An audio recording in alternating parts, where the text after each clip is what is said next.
Assalamualaikum warahmatullahi wabarakatuh. Hello sahabat sejarah. Bayangkan sebuah kekuasaan yang pernah menguasai 3 benua, dari jantung Anatolia, gerbang Eropa di Wina, hingga pasir-pasir panas di gurun Arab dan pesisir Afrika Utara. Itulah Kesultanan Turki Utsmani. Turki Utsmani merupakan salah satu imperium Islam terbesar sepanjang sejarah. Selama lebih dari 600 tahun, mereka berdiri sebagai simbol kekuatan politik, budaya, dan spiritual umat Islam. Tapi, sebagaimana semua imperium besar, mereka juga mengalami masa-masa kejatuhan. Apa yang membuat Turki Utsmani begitu jaya? Dan apa pula yang menyebabkan kejatuhannya? Mari kita telusuri perjalanan kejayaan dan keruntuhan dari kekuasaan besar yang pernah mengguncang dunia.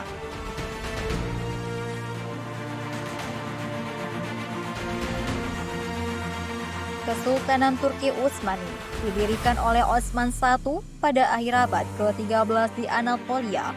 Dalam 2 abad berikutnya, mereka berkembang dari kerajaan kecil menjadi kekuatan besar global. Lantas, apa saja faktor utama kemajuannya? Pertama, kepemimpinan yang kuat.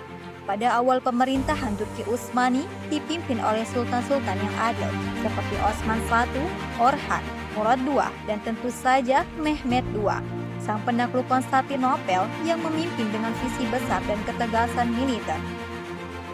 Sultan Sulaiman Al-Qanuni atau Sulaiman the Magnificent membawa reformasi hukum, memperluas wilayah hingga Eropa Tengah dan menjadikan Utsmani kekuatan adidaya. Kedua, militer profesional dan inovatif. Salah satu kekuatan militer terbesar Utsmani terletak pada pasukan elit mereka, Janissary. Mereka adalah infanteri tetap pertama di dunia yang direkrut dan dilatih sejak kecil melalui sistem Devshirme. Selain itu, Utsmani juga dikenal unggul dalam teknologi militer, termasuk penggunaan artileri berat seperti meriam raksasa yang digunakan saat pengepungan Konstantinopel. Ketiga, sistem sosial yang inklusif. Selain kekuatan militer, kekuasaan, dan Kesultanan Utsmani juga membangun fondasi sosial yang inklusif melalui sistem milet. Komunitas non-muslim seperti Kristen dan Yahudi diberikan otonomi untuk mengatur urusan agama, hukum, dan pendidikan mereka sendiri. Pendekatan ini menciptakan stabilitas sosial di tengah masyarakat yang multietnis dan multikultural.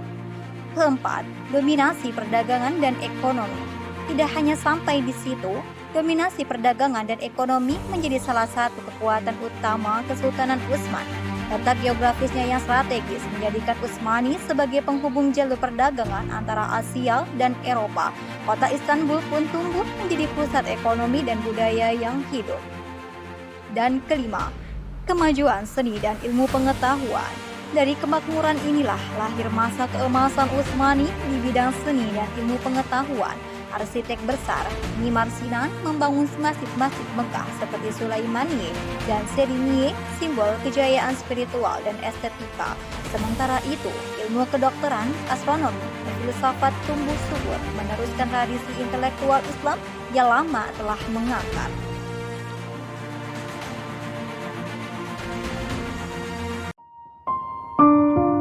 Namun, seiring berjalannya waktu, cahaya kejayaan itu mulai meredup. Apa penyebab kemunduran Turki Utsmani? Pertama, kemunduran kepemimpinan. Setelah wafatnya Sultan Sulaiman, para penerusnya banyak yang lemah dan mudah dikendalikan oleh pejabat istana atau harem.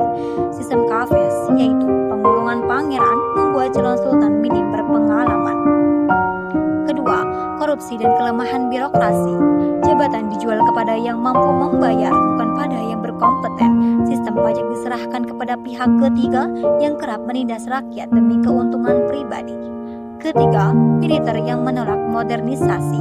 Janissary yang dulu menjadi pasukan kebanggaan berubah menjadi kekuatan konservatif.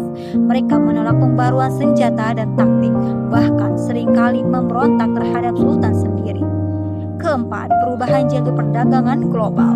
Penemuan jalur laut oleh bangsa Eropa ke India dan Amerika membuat jalur darat yang sebelumnya dikuasai oleh Ottoman menjadi kurang relevan. Pendapatan negara pun turun drastis.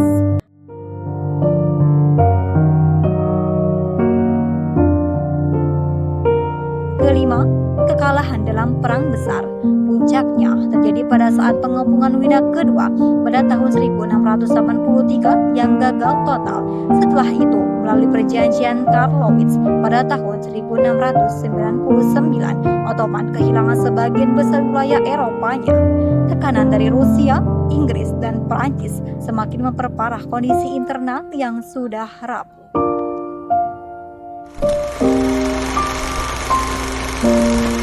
Puncaknya, pada Perang Dunia Pertama yang menjadi titik akhir dari segalanya, Turki Utsmani memilih berpihak pada blok sentral dan kalah.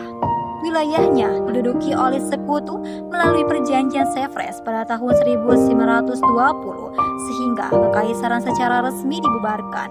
Lalu seorang tokoh bangkit dari reruntuhan, Mustafa Kemal Atatürk. Ia memimpin revolusi nasional, mendirikan Republik Turki pada tahun 1923 dan menghapus sistem kekhalifahan Islam setahun kemudian. Pada tahun 1924, sebuah babak baru dimulai, tapi kekuasaan Turki Utsmani benar-benar berakhir.